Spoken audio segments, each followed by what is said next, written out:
Welcome to Suman TV. భారత ఆర్థిక వ్యవస్థని డెడ్ ఎకానమీగా నిర్వచించిన డొనాల్డ్ ట్రంప్కి గట్టి సమాధానం చెప్పబోతున్నారు మన భారత ప్రధాని నరేంద్ర మోదీ. 79వ స్వాతంత్ర దినోత్సవం సందర్భంగా 103 నిమిషాల పాటు ఆయన నిర్విరామంగా కొనసాగించిన స్పీచ్లో ఒక బాంబు లాంటి వరం ఇచ్చాడు భారతీయులకి. అదేంటి అంటే త్వరలోనే భారతదేశంలో జీఎస్టీ మారబోతుంది, జీఎస్టీ తగ్గించబోతున్నామని. ఈ వరం సామాన్యులకి మధ్యతరగతి వాళ్ళకే కాకుండా భారతదేశంలో ఉత్పత్తి ఇండస్ట్రీని భారీగా ప్రోత్సహించే విధంగా ఉంటుందనే అంచనాలున్నాయి. అంతేకాదు ప్రపంచంలోనే అత్యంత శక్తివంతమైన ఆర్థిక వ్యవస్థల్లో 3వ స్థానానికి చేరబోతున్న భారత్కి మోదీ ప్రకటించిన నిర్ణయం ఒక ఊతంగా మారబోతుందని తెలుస్తోంది. ఈ భారతదేశం తీసుకోబోతున్న ఈ నిర్ణయం నిజంగానే అమెరికాని వణికించబోతుందని చెప్పాలి. నిజంగా మోదీ నిర్ణయం వెనుకున్న అసలు వ్యూహం ఏంటి, మోదీ నిర్ణయం వెనుకున్న అసలు లక్ష్యం ఏంటి, అది దేశానికి దేశ పౌరులకి ఎలా ఉపయోగపడబోతుంది, ఈ అంశాలన్నింటినీ మనతో చర్చించడానికి Hyderabad central university economics department assistant professor doctor Chittadi Krishnareddy గారు, ఆర్థిక నిపుణులు కూడా ఆయన మనతో లైవ్లో ఉన్నారు. కృష్ణారెడ్డి గారు నమస్కారం. నమస్తే సార్. కృష్ణారెడ్డి గారు, మోదీ నిన్న చాలా స్పష్టంగా మన భారత ప్రధాని మోదీ దీపావళికి 2వ ధమాకా పేలబోతుంది, ఆ ధమాకా జీఎస్టీ ధమాకా అని చాలా స్పష్టంగా ప్రకటించారు. ధరలు తగ్గబోతున్నాయనే చర్చ కూడా స్టార్ట్ అయింది. దీని అర్థం ఏంటి అసలు? యాక్చువల్గా మోదీ ప్రకటన వెనుకున్న అర్థం ఏంటి?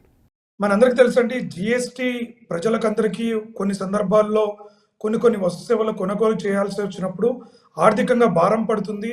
ఈ పన్నును భరించలేకున్నటువంటి సందర్భాలు దేశ ప్రధాని దృష్టికి తీసుకువెళ్ళినట్టుగా కనబడతా ఉంది.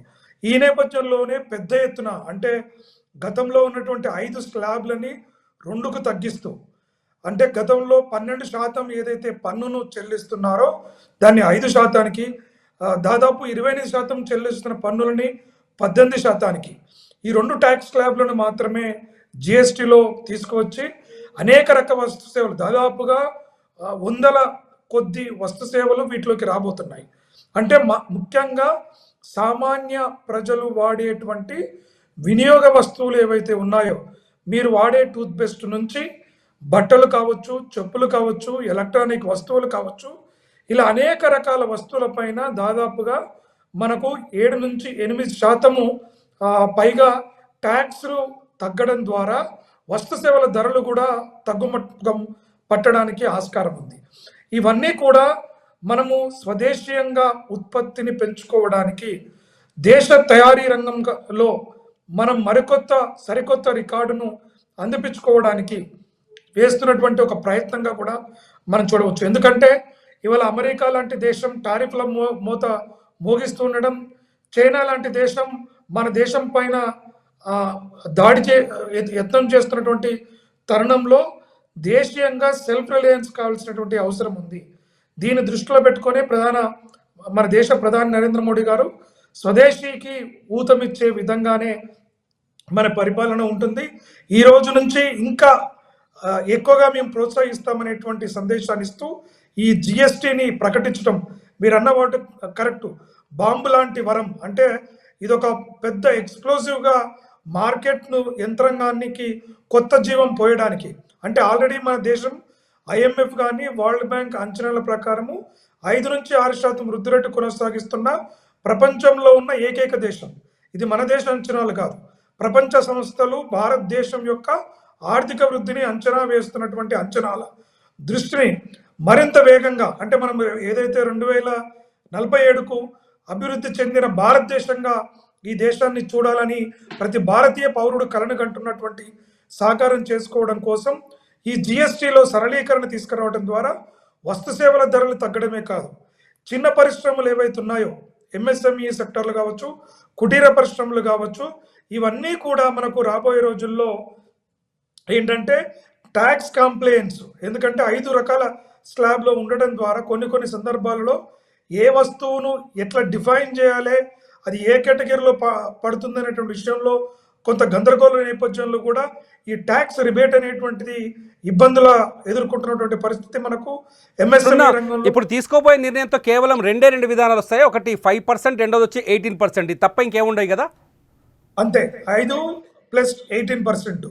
ఇంకొకటి కూడా ఏమంటున్నారంటే అత్యంత హానికరమైనటువంటి వస్తు సేవల పైన దాదాపు ఒక 40%, అంటే అది ఆరోగ్యానికి కావచ్చు, సమాజానికి కీడు చేసే కొన్ని అంశాలపైన, అంటే ఏవేవి వస్తాయి అనేది చూడాలి. కానీ ప్రజల ఆరోగ్యానికి, సిగరెట్, మత్తు పదార్థాలు ఇటువంటివి కావచ్చు ఖచ్చితంగా దానిపైన ఒక 40%, అంటే క్రిప్టో కరెన్సీలు, కొన్ని జూదం లాంటివి ఏదైతే దేశంలో కొంత అట్రాక్ట్ అవుతున్నారో ఈ మత్తు పదార్థాల వంటి వాటిపైన కూడా కొంత కఠిన వైఖరిని అవలంబించడము, దానితో పాటుగా ట్యాక్స్ను కూడా అధికంగా వేసే ఆలోచన. ఇప్పటికైతే కేవలం ఇప్పుడున్న వస్తు సేవలు ఏవైతే జిఎస్టీ బ్రాకెట్లో ఉన్నాయో అవన్నిటిని 2 బ్రాకెట్లోకి 5 ప్లస్ 18%లోకి తీసుకురావడం. 5%లోకి చాలా రకాల వస్తు సేవలు వస్తున్నాయి. 0 ట్యాక్స్ బ్రాకెట్లోకి ఇంకా అనేక వస్తువులు వస్తున్నాయి. అసలు ట్యాక్సే లేనటువంటి పరిస్థితి వస్తు సేవలు ఒకటి 5%, ఇంకొకటి 18% మనం చూడొచ్చు. ట్యాక్స్ లేని వాటి గురించి మనము పెద్దగా చర్చించాల్సిన అవసరం లేదు. 5%, 18%. కృష్ణారెడ్డి గారు, ఒక నివేదిక ప్రకారం అంటే కొన్ని ఏదైతే ఇప్పటి వరకు ఉన్న 12% ఉన్నాయి కదా, 12%లో బాక్స్ ఆ బ్రాకెట్లో ఉన్న కొన్ని వస్తువులకి 0 ట్యాక్స్ కూడా చేస్తారని ఒక చర్చ జరుగుతుంది. సాధ్యమవుతుందా ఇదంతా? ఖచ్చితంగా అండి. ఎందుకంటే దేశం ఆర్థిక వ్యవస్థకు ఊతం ఇవ్వాలనేటువంటిది భారత ప్రభుత్వం కంకణం కట్టుకుంది. భారత ప్రభుత్వం కూడా మొదటి నుంచి చెప్తుంది, భారత ప్రభుత్వం ఏమున్నా కూడా మేము బిజినెస్ చేయము, గవర్నెన్స్ చేస్తాము, వ్యవస్థలో సమూలమైన మార్పులు తీసుకొస్తాము, ఒక పోటీ వాతావరణం సమాజంలో తీసుకువస్తాము, సమాజంలో ఉన్నటువంటి యువతీ యువకులు పట్టణాల్లోనే కాదు గ్రామీణ యువత కూడా వ్యవస్థాపకులుగా మారాల్సిన అవసరం ఉంది. మీ స్థానికంగా ఉండే సమస్యలకు ప్రపంచ దేశంలో నుండి ఎక్కడి నుంచో శాస్త్ర సాంకేతిక పరిజ్ఞానం వచ్చి పరిష్కరించదు, మనకు మనమే పరిష్కరించుకోవాలి.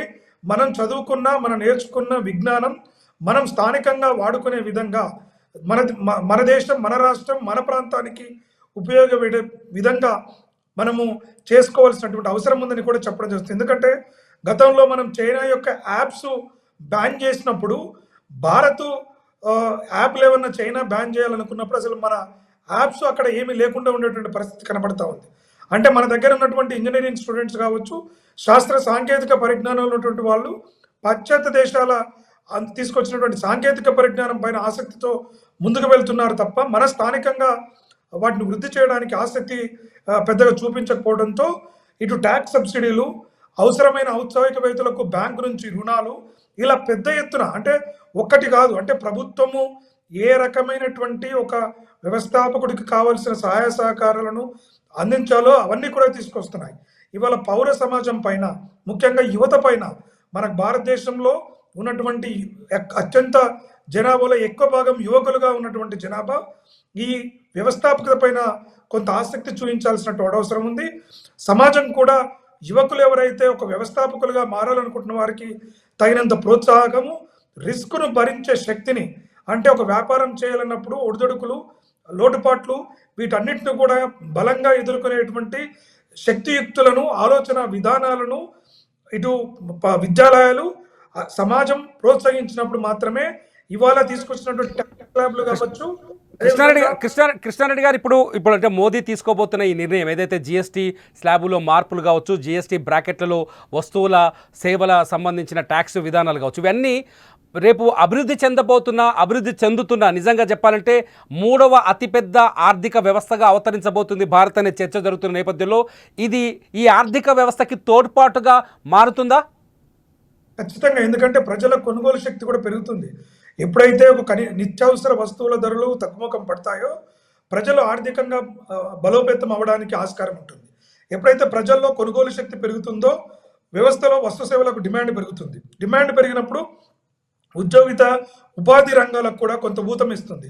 ఇవాళ అందుకనే ట్యాక్స్ బెనిఫిట్స్ అంటే కేవలం ఒక వినియోగదారుని దృష్టిలోనే పెట్టుకునే విధానమే కాకుండా ఒక వినియోగదారుడికి, ఒక సగటు కుటుంబానికి అత్యంత మేలు జరిగే అంశంతో పాటు వ్యాపార వర్గాలకు కూడా ఆర్థికంగా వస్తు సేవలకు డిమాండ్ పెరగడంతో ఉత్పత్తి ఉద్యోగిత పెంచడం ద్వారా కూడా ఆర్థిక వ్యవస్థకు మరింత ఊతం వస్తుంది. ఇక్కడ స్వదేశంగా ఏదైతే వ్యవస్థాపకులు ఉన్నారో వారందరికీ కూడా కొత్త కొత్త వస్తు సేవలను అందుబాటులోకి తీసుకురావడానికి తీసుకొచ్చిన వస్తు సేవలకు డిమాండ్ ప్రజల ఆర్థిక శక్తి పెరగడం ద్వారా పెరుగుతుంది కాబట్టి ఆ విధంగా దేశం యొక్క ఆర్థిక వ్యవస్థ మొత్తం విలువ పెరిగి ప్రపంచంలో మనం 3వ స్థానానికి ఎదగడానికి కావచ్చు, మనం కోరుకుంటున్నటువంటి 2047లో భారత ప్రపంచంలో ఒక అభివృద్ధి చెందిన దేశంగా చూడాలనుకున్న లక్ష్యానికి చేరుతుంది. అందుకనే అంటున్నాను, ఇవన్నీ కార్యరూపం దాల్చాలి అంటే ఎక్కడ ఉంటుంది? ఎందుకంటే ప్రభుత్వం మేక్ ఇన్ ఇండియా తీసుకొచ్చింది, స్టార్టప్ తీసుకొచ్చింది, మేడ్ ఇన్ ఇండియా తీసుకొచ్చింది, ముద్ర లోన్ తీసుకొచ్చింది, వీధి వ్యాపారులకి పిఎం సమ్మాన్ నిధి కింద రుణ సదుపాయాన్ని తీసుకొచ్చింది, వ్యవసాయదారులకు పిఎం కిసాన్ సమ్మాన్ నిధి ద్వారా రుణాలను సహాయాన్ని తీసుకొస్తుంది.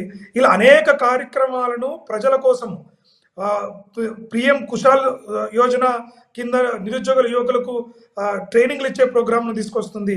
అవసరమైన వారందరికీ కూడా స్టార్టప్ల ద్వారా, వెంచర్ క్యాపిటలిస్టుల ద్వారా అవసరమయ్యేటువంటి ఆర్థిక పెట్టుబడిని, మార్కెటింగ్ సహకారాన్ని పెంపొందించడం కోసం ప్రయత్నం చేస్తుంది. కాబట్టి వీటన్నిటినీ కూడా రాష్ట్ర ప్రభుత్వాలు అందిపుచ్చుకోవాలి.